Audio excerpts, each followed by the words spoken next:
Il avait son bras autour de ses épaules et elle s'était laissée aller contre lui pas loin d'1 heure plus tôt. Karadec avait redressé le dossier de son brancard en position semi-assise après qu'elle se soit plainte qu'elle en avait marre de fixer le plafond terne des urgences. Il se tenait debout à côté d'elle, appuyé sur le brancard pour rester à son niveau, attendant patiemment les résultats de ses examens. Le policier inspira profondément, les derniers événements tournaient en boucle dans sa tête. Il peinait encore à concevoir que ce qu'il avait vu pouvait être une forme de prémonition. Malgré cette impression omniprésente de déjà-vu, tout allait à l'encontre de ses croyances les plus profondes. Il jeta un coup d'œil à Morgane qui somnolait contre son épaule. Épuisée, elle agrippait sa veste comme si elle craignait qu'il ne la laisse seule dans cet environnement aseptisé. Elle lui avait donné une sacrée frayeur en s'effondrant dans ses bras après leur sortie de l'ancienne zone industrielle et il l'avait accompagnée dans l'ambulance jusqu'à l'hôpital. Elle avait été prise en charge dans l'urgence par le personnel médical, laissant Karadec coincé dans la salle d'attente sans la moindre nouvelle. Incapable d'attendre davantage, il avait brandi sa carte de police pour obtenir l'autorisation de la rejoindre. Accompagné par une infirmière, il avait parcouru un couloir parsemé de brancards. À l'extrémité, Morgane l'avait aperçu et son visage s'était illuminé en le voyant s'approcher. Il avait senti sa gorge se serrer en apercevant la vilaine échymose qui marquait sa joue. Adam revivait le moment où il l'avait retrouvée. Il avait d'abord entendu des cris déchirants, ressentant une peur panique en courant à toute allure. Il s'était cramponné à son arme de service, priant pour ne pas arriver trop tard. Lorsqu'il l'avait enfin trouvée, elle était en train de terrasser un homme de 2 fois son gabarit. Le commandant n'avait jamais vu autant de courage et de force brute. Ça l'avait pétrifié. Puis il s'était littéralement jeté sur elle, la retenant avant qu'elle ne continue à frapper le corps inerte à ses pieds, imaginant à peine le traumatisme que cette expérience avait pu être. Les marques bleutées sur son cou et son visage qui apparaissaient au fur et à mesure depuis qu'ils étaient arrivés à l'hôpital lui laissaient entrevoir ce qu'elle avait dû traverser. Il était déchiré entre 2 sentiments. Le soulagement de l'avoir retrouvée en vie et la peur des conséquences que cette expérience aurait sur elle et Théa. Était-elle en sécurité à présent ? Céline avait paru assurée à ce sujet, mais Adam ne pouvait s'empêcher de rester alerte et méfiant. Il était le seul à avoir vécu la découverte du corps de Morgane dans cette autre réalité. Il avait été le seul à comprendre le véritable enjeu qui se dessinait avec cette enquête.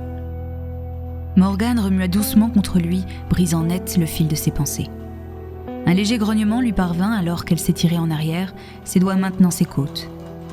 Impuissant face à ça, Karadec s'inclina pour déposer un baiser sur son front. Elle ferma les yeux et il aperçut une larme s'échapper de ses cils ébènes. C'est douloureux ? Vous voulez que j'appelle quelqu'un ? Non, c'est pas ça. Le cocktail qui m'ont refilé est plutôt efficace. Alors qu'est-ce qu'il y a ? Elle détournait la tête et il l'entendit expirer profondément. Du coin de l'œil, il aperçut sa main tracer un cercle sur son bas-ventre d'un geste absent. Ce mouvement, si simple, le frappa avec une intensité singulière. Ses pensées s'emballèrent à la vitesse de l'éclair. Le rapport d'autopsie de Bonnemain était-il vrai ? Était-il possible qu'elle porte vraiment un enfant ? Le commandant comprit alors que ce n'était pas la douleur, mais la peur qui la rendait si vulnérable à cet instant précis. Ça lui semblait surréaliste. Mais la dernière inconnue de l'équation de ces derniers jours restait bien celle-ci. La journée avait été marquée par une suite de signaux alarmants. Malgré ses sensations de déjà-vu, son esprit rationnel l'empêchait de concéder la possibilité d'avoir eu un aperçu de l'avenir. Pourtant, si tout ce qu'il avait vécu était vrai, alors une seule chose pourrait le confirmer. Karadec posa délicatement sa main sur celle de Morgane, celle qui caressait imperceptiblement son ventre. Elle leva les yeux vers lui, une lueur interrogative dans le regard. Il baissa la tête, masquant ses émotions derrière une mâchoire serrée. C'était donc vrai. Vous comptiez garder ça pour vous encore longtemps ? Faut toujours attendre un peu avant d'annoncer à tout le monde que l'on est enceinte, Karadec. Ça porte la poisse. C'est vrai pour les 3 premiers mois, mais... À travers son expression, Karadec saisit qu'elle venait de le coincer. Il ferma les paupières brièvement, se préparant à l'interrogatoire imminent. Elle se redressa pour s'asseoir sur son brancard, une grimace de douleur déformant son visage. Il tendit la main pour l'aider, mais elle le repoussa d'un geste sec. Puis, comme si les mots lui échappaient, elle ajusta le cathéter de sa perfusion, veillant à ce qu'il ne l'accommode pas. Le regard fixé sur ses mains, elle évitait soigneusement le sien. Je rien dit à personne. Comment vous pouvez savoir ça? Je peux pas vous l'expliquer. Vous allez me prendre pour un dingue. Vous avez enquêté sur moi? Non. J'en ai rêvé. Voilà. Vous vous foutez de moi? Non, j'en ai vraiment rêvé. Du dossier Guy Leroy, des nettoyeurs envoyés par Marchand pour vous tuer et du rapport d'autopsie de bonne main qui disait que vous étiez environ à une 20aine de semaines de grossesse. Vous aviez accès à mon dossier? Les flics peuvent faire ça? Non, Morgane, je vous dis la vérité. Je comprends que c'est difficile à croire. J'ai l'impression de perdre la tête. Alors, vous le connaissiez pas, Leroy? Mais vous saviez où chercher chez lui et que son appartement avait été nettoyé. C'est comme si vous aviez toujours un coup d'avance. C'est complètement dingue. Elle semblait plongée dans ses pensées, les yeux fixés ailleurs. La salle d'hôpital les entourait de ses murmures et de sa froideur clinique. Le commandant recula de quelques pas. Quand son dos heurta le mur derrière lui, il plongea ses poings dans les poches de sa veste épaisse. Un geste familier qui l'aidait à contenir l'émotion qui le submergeait. Vous me croyez pas? Non. Pouvait-il lui en vouloir? Avait-il un autre choix que de lui dire la vérité? Aurait-il pu vivre en gardant secret l'une des expériences les plus traumatisantes de son existence? Karadec laissa sa tête tomber en avant, abattu. Il n'y avait aucune solution à son dilemme. Bon, puisque vous semblez tout savoir, Kyo. Le commandant se redressa en arquant un sourcil face à cette mauvaise référence qu'il se surprit de saisir. La mine sérieuse de Morgane réfréna toute velléité de sourire chez lui. Il resta silencieux, désireux de l'écouter sans l'interrompre. Vous savez que ce qui m'arrive, c'est à cause de notre soirée jus de pomme au LSD ou c'est comment? Comment? Ah, non. Apparemment ça, vous le saviez pas. Il resta là, cloué sur place alors que les rouages de son cerveau se mettaient en route. Est-ce qu'elle insinuait bien ce qu'il comprenait? Karadec se détacha du mur et fit un pas hésitant en avant. Les futurs possibles s'entremêlaient aux réalités présentes dans son esprit. Malgré la peur qui l'envahissait, il ne put réprimer une étrange vague d'extase qui parcourut tout son être entier. Ses mains tremblaient et sa poitrine se serrait.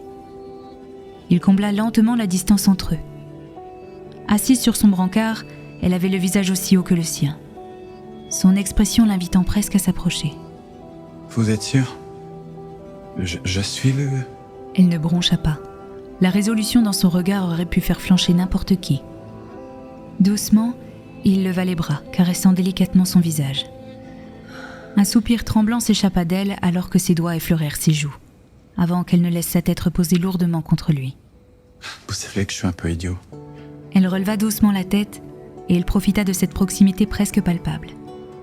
Il observa chaque courbe de son visage avec une tendresse infinie, glissant de son front à sa mâchoire d'un doigt fébrile. Il m'aura fallu attendre cette expérience horrible pour que je réalise que je pourrais jamais me passer de vous. Vous en avez d'autres, des disquettes comme ça ou... Un rire échappa à Karadec, bientôt suivi par Morgane. Il embrassa brièvement ses lèvres encore étirées par un sourire.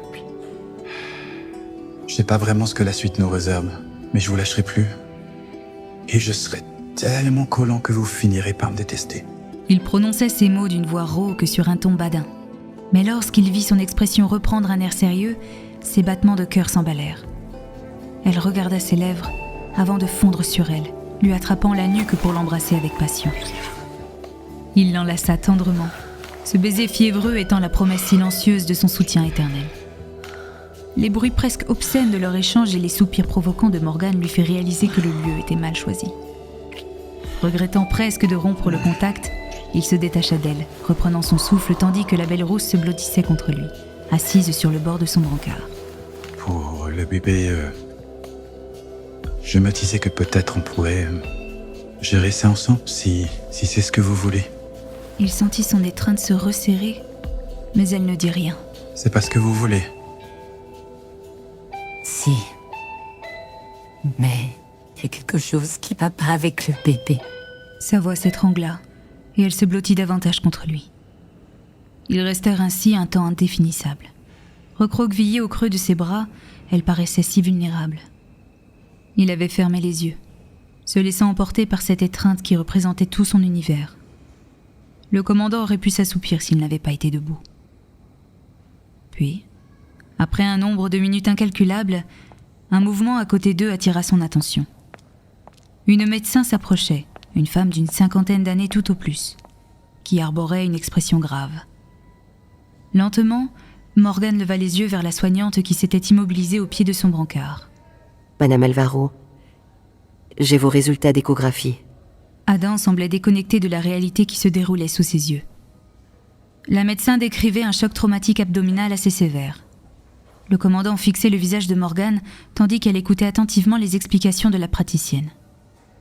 Ce n'est que lorsque les mots « avortement spontané » résonnèrent qu'il prit conscience de la gravité de la situation. « C'est extrêmement rare, mais pas impossible. Je suis désolée. » Ni Morgan, ni Karadec ne trouvèrent de mots à ajouter. La médecin lui recommanda un suivi psychologique avant de lui indiquer qu'elle pouvait désormais rentrer chez elle. Elle déposa une ordonnance sur le brancard et s'éloigna. Morgan resta silencieuse, le regard rivé sur le bout de papier. « Morgan... » fit-il doucement, mais elle ne répondit rien, se contentant de lui saisir les mains d'un geste absent. La gorge d'Adam se serra. Pendant quelques précieuses minutes, ils avaient été sur le point de devenir parents. La rapidité avec laquelle il avait accepté cette possibilité de vie rendait la chute d'autant plus brutale. Il craqua, sentant des larmes chaudes lui piquer les yeux alors que ses mains se crispèrent entre celles de Morgan. Sa réaction sembla la surprendre et elle se tourna enfin vers lui. Elle ne devait pas s'attendre à le voir pleurer devant elle car, dès que leurs regards se croisèrent, elle l'enlaça, le serrant avec force. Ils se laissèrent aller l'un contre l'autre, Morgan enfouissant son visage contre son cou. Adam ferma les yeux, caressant doucement son dos du bout des doigts. Il se sentait étourdi, alors que les bruits de l'hôpital commençaient à s'estomper. Karadec, vous m'écoutez ? La voix de Morgan semblait émerger d'un lointain couloir obscur, comme si elle tentait de le tirer de l'abîme de l'inconscience. Un vertige tourbillonnant l'enveloppait, ses paupières semblaient scellées par un poids insurmontable, le plongeant dans un état de semi-conscience. Karadec ! Entendait-il toujours sa voix, toujours plus lointaine et noyée d'écho. Il sentait le sol vibrer, soubresauter. Il avait le tournis et avait l'impression qu'il se déplaçait tout en étant assis. Lâchez ce volant ! Une soudaine brûlure fendit sa joue droite. Ses yeux s'ouvrirent brusquement sur une circulation dense dans les rues de l'île. Morgan, blême et crispé, tenait fermement le volant devant lui, luttant pour maintenir le cap dans ce flot de voitures. Karadec freina brusquement, stationnant précipitamment sur le trottoir. Un torrent de confusion et de panique l'envahissait alors qu'il se tournait vers Morgan, visiblement furieuse. Je vous avais dit de me laisser conduire si vous vous sentiez pas bien. Vous vous rendez compte de ce que vous venez de faire, là ? Vous m'avez fichu la trouille, Karadec. J'arrivais pas à vous réveiller. Alors que Karadec tentait de calmer sa respiration erratique, il prit conscience de la chanson qui était diffusée par la radio. Under the Bridge. La chanson. C'est Under the Bridge. Il observa autour de lui. L'horloge de son téléphone affichait une date 10 heures antérieure à celle qu'il avait vécue à l'hôpital quelques instants plus tôt. Oh merde! Avait-il fait un nouveau bond dans le temps ? Son regard croisa celui de Morgan, inquiète pour lui. La tristesse qui assombrit ses yeux en reconnaissant le titre de la chanson fut un signal d'alarme pour lui. Il prit une grande inspiration, cherchant à comprendre ce qui lui arrivait. Une sensation d'oppression l'étreignit brusquement. Il comprit que Morgan n'était pas sorti d'affaire, que tout recommençait. À une nuance près. La première fois qu'il avait vécu cette journée, il avait perdu Morgan. La deuxième fois, elle avait perdu son bébé. La réalisation frappa le commandant comme un coup de massue. Si le destin le renvoyait en arrière afin qu'il puisse changer les choses, ce n'était pas simplement pour extirper l'amour de sa vie des griffes de la mort. Non. Le destin lui offrait une ultime chance de la sauver, elle et son enfant. Leur enfant.